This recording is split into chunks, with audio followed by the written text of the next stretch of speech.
آج تک بڑے بڑے کرے باز، بڑے بڑے پان خور، بڑے بڑے سرمگی آنکھوں والے ہم کو مارنے کے لیے، مروانے کے لیے درخواستیں کرتے رہے غیر اللہ کو. ہم نے کہا سرمگی آنکھوں والوں اور شگفتہ ہونٹوں والوں، مارنے کے لیے لوگوں سے فریادیں کیوں کرتے ہو؟ اپنی آنکھ اٹھاؤ، ہم ویسے ہی مر جائیں گے. لوگوں سے کیا درخواستیں کرتے ہیں؟ تم خود ہم سے بات کرو. کچھ ہم سے کہا ہوتا، کچھ ہم سے سنا ہوتا ہے. لیکن مجھے ایک میرے دوست کہنے لگے اصل میں ان کو غیر اللہ سے مانگنے کی عادت پڑی ہوئی ہے نا، اس لیے مانگنے سے رہتے نہیں ہیں. 3 سال تک درخواستیں کرتے رہے. پابندی لگا دو، پابندی لگا دو. اور بیوقوفو عقل دیکھو. میں نے کہا عقل کہنے لگے یار کسی بھی بڑے ظالم ہو جی عقل ہوں تو یہ کچھ ہوں جی عقل ہوں تو پھر یہ کچھ ہوں. میں نے کہا عقل کی بات کرو. کتاب عربی زبان میں چھپی ہے، پابندی پنجاب میں لگوا رہے ہو، ہے کوئی عقل کی بات؟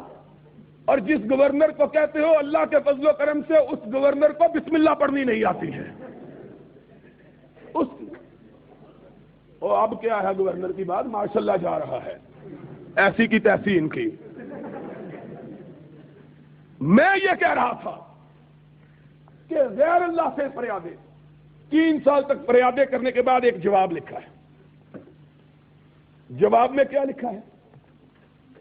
میں نے لکھا کہ جناب ان کے بڑے جو تھے بڑے کالا رنگ تھا ان کا. یہ کو میں نے تنظیم نہیں لکھا، ویسے میں نے سراپا بیان کیا کہ ان کا رنگ اتنا کالا تھا کہ اس کو دیکھ کر شب کی سیاہی بھی آدمی کو بھول جاتی تھی، اتنا کالا رنگ. اور میں نے کہا، میں نہیں کہتا، ان کے بیٹے نے کہا ہے، ان کے بھتیجے نے اپنی کتاب میں لکھا ہے کہ رنگ گہرا گندمی تھا.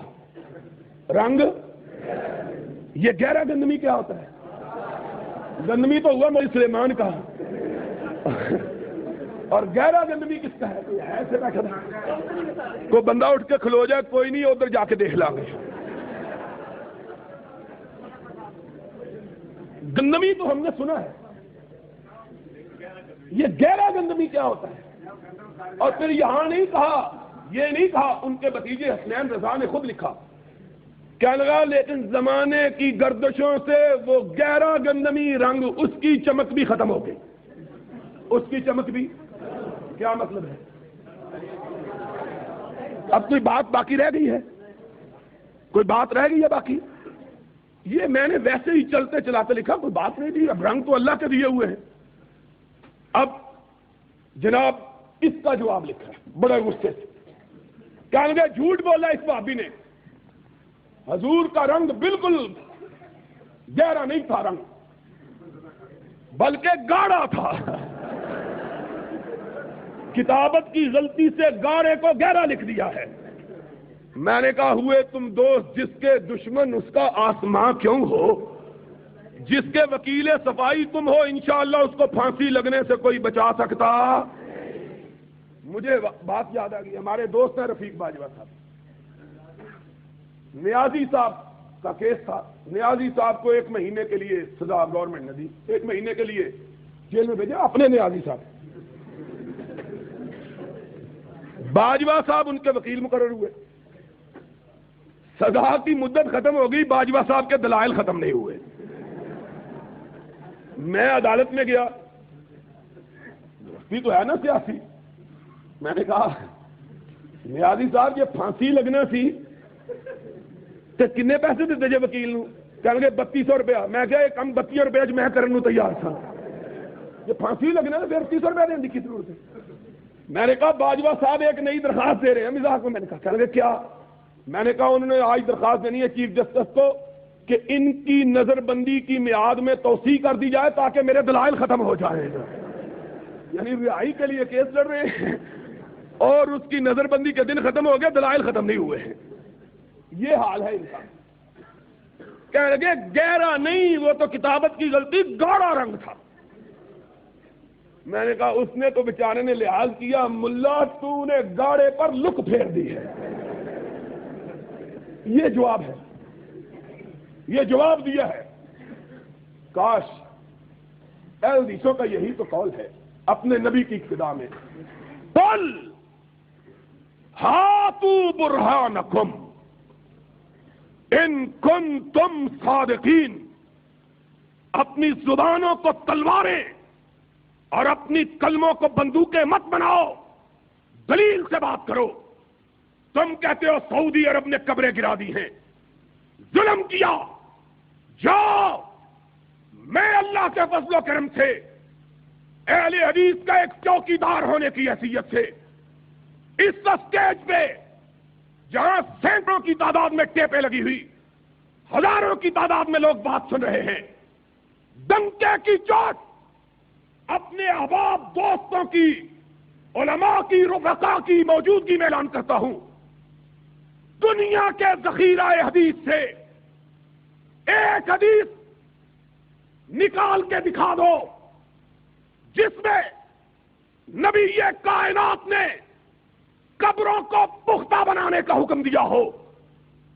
صرف ایک حدیث، صرف ایک حدیث، صرف ایک حدیث. کعبے کے رب کی قسم ہے، کل تمہارے ساتھ میں مل کر سعودی عرب کے خلاف جلوس نکالوں گا اور کہوں گا کہ پختہ قبروں کو کیوں گرایا ہے. یا بتلاؤ نبی کی اپنی بیوی، وہ بیوی کہ جس کے مرنے کے بعد بھی نبی اس کو نہیں بھولا ہے. ام المومنین عائشہ نے کہا رضی اللہ تعالی عنہا، مجھے نبی کی زندہ بیوی پر کبھی رشک نہیں آیا کسی پہ. پیار تھا نا نبی سے، اور جس سے پیار ہوتا ہے آدمی اس کی نگاہ کو پلٹتے ہوئے دیکھنا بھی گوارا نہیں کرتا ہے. اس کی نگاہ ذرا پلٹتی ہے بے چین ہو جاتا ہے. صدیقہ کائنات کی کل کائنات نبی کا وجود اقدس تھا. اس نے خود کہا مجھے کبھی نبی کی کسی زندہ بیوی پہ رشک نہیں آیا. آیا تو خدیجۃ الکبریٰ پہ آیا. میں نے اس کو دیکھا بھی نہیں تھا. ماں پھر تجھ کو رشک کیوں آیا؟ کہا جب بھی خوشی کی بات ہوتی میرے آقا کہتے کاش آج خدیجہ موجود ہوتی. جب بھی کبھی غم آتا نبی کہتے کہ خدیجہ کیسی عورت تھی. جب لوگ مجھے زخم لگایا کرتے وہ اپنے دوپٹے کو پھاڑ کے مجھ پہ مرہم رکھا کرتی تھی. خدیجہ وہ خدیجہ. کہا قربانی کا دن آتا نبی کے رشتے دار بنو ہاشم کے سردار موجود ہوتے، نبی کائنات گوشت کٹ کے آتا، اپنی ازواج مطہرات کو فرماتے میری بیویوں گوشت کی تقسیم کی ابتدا کرنی ہے تو میرے خدیجہ کی سہیلیوں سے کرنی ہے. سب سے پہلے قربانی کا گوشت اگر بھیجا جائے تو میری خدیجہ کی سہیلیوں کو بھیجا جائے. ایک دن اماں نے کہا آقا کیا بات ہے؟ خدیجہ کو کائنات سے رخصت ہوئے 10 برس ہو گئے، آپ کبھی کسی موقع پر اس کو نہیں بھولتے. آپ نے فرمایا عائشہ تم نہیں جانتی، جب ساری کائنات میری تکذیب کر رہی تھی اکیلی خدیجہ میری تصدیق کر رہی تھی. ساری کائنات محمد کو جھٹلا رہی تھی اور خدیجہ میری کمر ہمت کو بندھا رہی تھی. دنیا والے مجھ کو مٹانے پہ تلے ہوئے تھے اور خدیجہ مجھ کو دلاسا دیتی تھی کلا واللہ لا یخزیک اللہ ابدا انک لتحمل الکلا وتنصر المظلوم وتعین علی نوائب الحق. آقا غم نہ کرو، میں تو تیری خلوت کی جانے والی ہوں. جلوت میں تو بڑے پاک باز ہوتے ہیں لیکن خلوت میں تجھ سے پاک باز تو کبھی دیکھا ہی نہیں ہے. کلا واللہ لا یخزیک اللہ ابدا، کعبے کے رب کی قسم ہے میرا رب تجھ کو مرنے نہیں دے گا، تجھ کو بڑے کام کے لیے پیدا کیا ہے، تو مظلوموں کی مدد کرنے والا، بے کسوں کی فریاد کو پہنچنے والا، بے بسوں کا ہاتھ بٹانے والا، یتیموں کی دستگیری کرنے والا، اور بیواؤں کے معصوم بچوں کو اپنی گودی میں اٹھا کر کھلانے والا، تو کیسے ضائع ہوگا؟ اور جس دن جبریل کی ہیبت نے سرور کائنات کو دہشت زدہ کر دیا تو خدیجہ کی نور بصیرت کو دیکھو، اپنے آقا کا، اپنے تاجدار کا ہاتھ تھاما اور اپنے چچا ورقہ کے پاس لے گئی، کہنے لگی چچا اپنے بھتیجے کو ذرا تسلی تو دو، یہ کیا فرماتے ہیں؟ کہا بھتیجے کیا بات ہے؟ کہا چچا غار ہرا میں ایک ایسا وجود اترا جس نے کائنات کے کناروں کو اپنے پروں کے نیچے چھپا لیا، میں ڈر گیا ہوں نہ جانے کیا ہوگا۔ ہائے، ورقہ نے اپنی نگاہ تبریک اٹھائی، خدیجہ کو مبارک دی، خدیجہ آج سے تیرا شوہر، تیرا تاجدار نہیں رہا بلکہ پوری کائنات کا تاجدار بن گیا ہے۔ هذا الناموس الذي انزل على موسى، محمد تجھ کو مبارک ہو کہ آج تجھ پہ وہ فرشتہ آیا ہے جو اللہ صرف اپنے محبوبوں پہ بھیجا کرتا ہے۔ هذا الناموس، اور پھر اپنے اوپر نگاہ ڈالی، یا لیتنی کنت جزا، کاش، ہائے ہائے کتنی مبارک عورت ہے، اس کے رشتہ دار کتنے مبارک ہیں، اس کا نور بصیرت دیکھو لے کے کس کے پاس آئی ہے، یہ ہے نور بصیرت۔ اسی لیے کہا جاتا ہے مشورہ کرو تو کسی محب سے کرو، محبت کرنے والے سے، اچھے آدمی سے، کیونکہ مشورے والے بھی لٹیا ڈبو دیتے ہیں۔ کہا یہ جتنے حکمران آئے ہیں ان کا بیڑا غرق اللہ کے فضل سے مشیروں نے کیا ہے،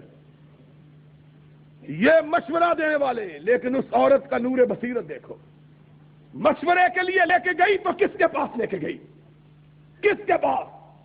ایسا جہاں دیدہ انسان، ابھی حضور نے کلمہ نہیں پڑھا، کلمے کی دعوت نہیں دی، پہلے ہی ایمان لے آیا، کہنے لگا یا لیتنی کنت جزا، ہائے میں اس دن جوان ہوتا جب تیری قوم تجھ کو تیرے وطن سے نکالے گی، میں تیری مدد کرتا، ہائے ہائے۔ اسی لیے محدثین نے کہا ہے کہ انشاءاللہ دعوت سے پہلے ہی ورقہ کا انتقال ہو گیا تھا، دعوت کا آغاز ابھی نہیں ہوا تھا۔ محدثین نے لکھا ہے انشاءاللہ جو لوگ فطرت پر اٹھیں گے اور جنہوں نے نبی کی دعوت کو نہیں پایا لیکن جنت میں جائیں گے، انشاءاللہ ان میں ورقہ ابن نوفل بھی ہوگا۔ یہ وہ بندہ ہے جس نے سنی بات، کہنے لگا یا لیتنی کنت جزا، ہائے کاش میں اس دن جوان ہوتا جب تیری قوم تجھ کو نکالے گی، میں تیری مدد کرتا۔ نبی نے کہا اوا مخرجیہم، کیا میری قوم اس کو نکالے گی؟ فرمایا جس نے بھی تیری بات کی اس کو تیری قوم نے ضرور نقصان پہنچایا۔ اور وہابیو خوش آ جا، ورقہ کی حدیث کے مطابق آج نبی کے سچے ساتھی کائنات میں اگر ہو تو تم ہو، کیونکہ تمہیں بھی اسی طرح دکھ پہنچایا جاتا ہے جس طرح نبیوں کو دکھ پہنچایا گیا تھا۔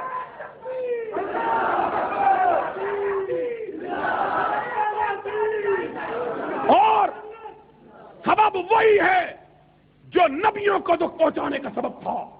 نبی بھی کہتے تھے لا الہ، اور وہابی بھی یہی کہتے ہیں لا الہ الا اللہ، وہابی بھی یہی کہتے ہیں۔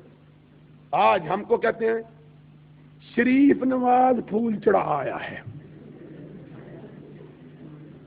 اور منصورے سے آواز اس کا نام ہی شریف ہے، اس کا نام ہی، ہم نے کہا پھر اس بیچاری نے کیا